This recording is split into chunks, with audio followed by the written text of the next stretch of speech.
Hey guys, I am back, Town Gamer 5027, and I'm sorry I didn't post a lot of videos nowadays because I was busy with other stuff. But I am gonna be talking about relating on the current state of Nickelodeon and explaining why it's not gonna come back to its glory days like in the 90s and early 2000s. I already did a video about me talking about the current state of Nickelodeon. It was posted on my animation channel, and I did complain about that Nickelodeon is not making cartoons that are based on original ideals and rather based on IP franchises. And it's still continuing to this day. I think Nickelodeon is forever dead, and there's nothing we can do about it. Even we're trying to make Nickelodeon improve, Nickelodeon is not gonna listen because it cares about making money. Nickelodeon as a network is kind of an irrelevant channel nowadays, because no one, including kids, watch TV no more, and usually kids watch stuff on YouTube with their iPads, and Nickelodeon tries so way too hard to get back their audience, but they failed.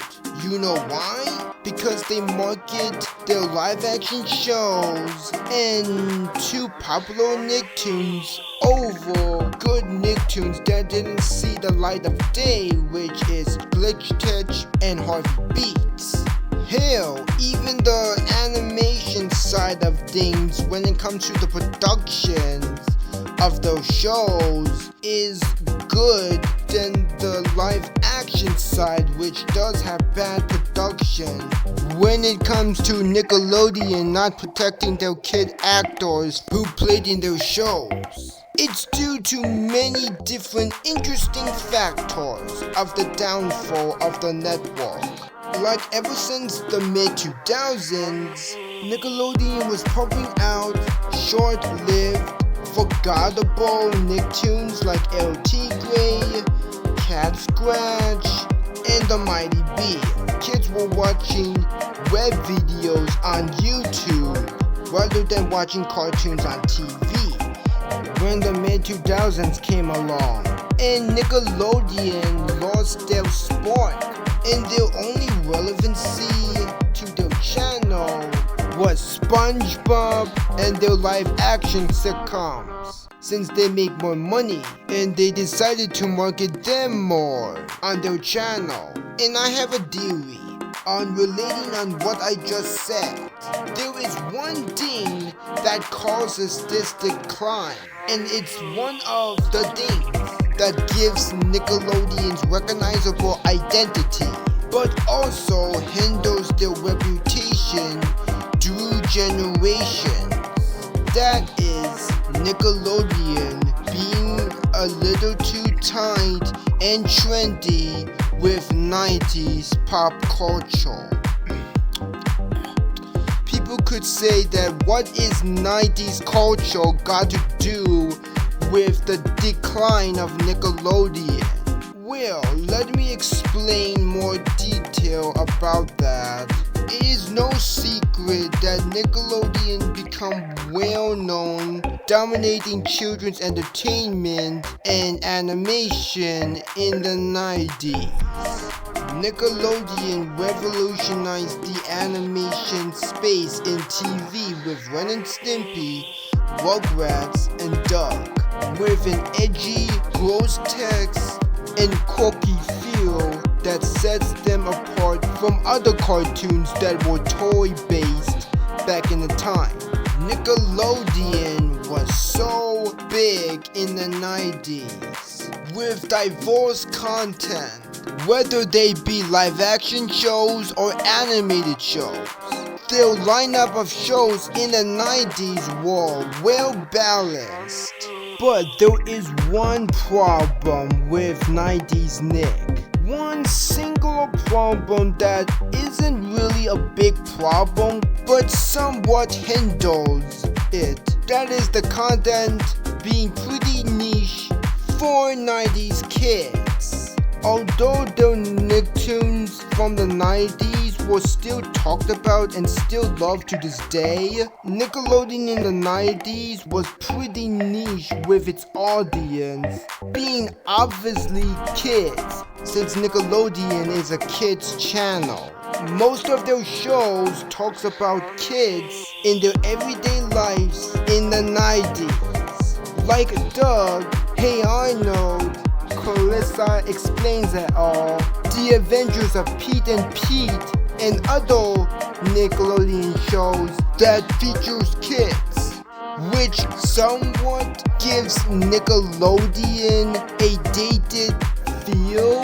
However, their shows are still remembered by kids who grew up with Nickelodeon in the 90s when it comes to nostalgia. And I'm not saying the content back in the 90s was bad, just highlighting an aspect on what makes Nickelodeon the way it is back in the 90s.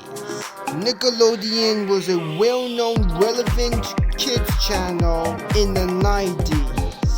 However, things changed for the network when the mid-2000s came along, where 90s culture ended, which might have hindered the network and might have led Nickelodeon to produce less quality cartoons and programming. When it comes to the network, suffered to adapt in new times. And also the mid-2000s, also an end of an era of quality TV animation in general. But that's just my theory. Nickelodeon tries to get back in their feet in the animation space and trying to revitalize themselves to adapt to the modern generations of kids, starting in the late 2000s through 2010s with shows like Fanboy and Chum Chum, Harvey Beaks, Breadwinners, and a non-SpongeBob Nicktoon that's still going on to this day, The Loud House. But they failed on capturing the same essence as their predecessors due to less marketing or the quality not being good. Or maybe Nickelodeon is not in the 90s no more. I guess Nick's dominancy from the 90s was just exclusive to that time period. Sad. Which led to the 2020s where Nickelodeon picked up more Nicktoons that were based on popular franchises rather than original ideals. Because they're modern Nicktoons with original ideals weren't successful. I guess Nickelodeon revitalized themselves to be just a corporate kids brand rather than its 90s counterpart. Nickelodeon just ran out of steam, and the only Nicktoon with an original idea is Rock Paper Scissors. But that just could end up short-lived as Harvey Beaks and Welcome to the Wing because of Nickelodeon's predictable marketing. So yeah, I guess that's all I can say in this video. I hope you enjoy it, and please comment and share your thoughts on my video. That would be very appreciating. Bye.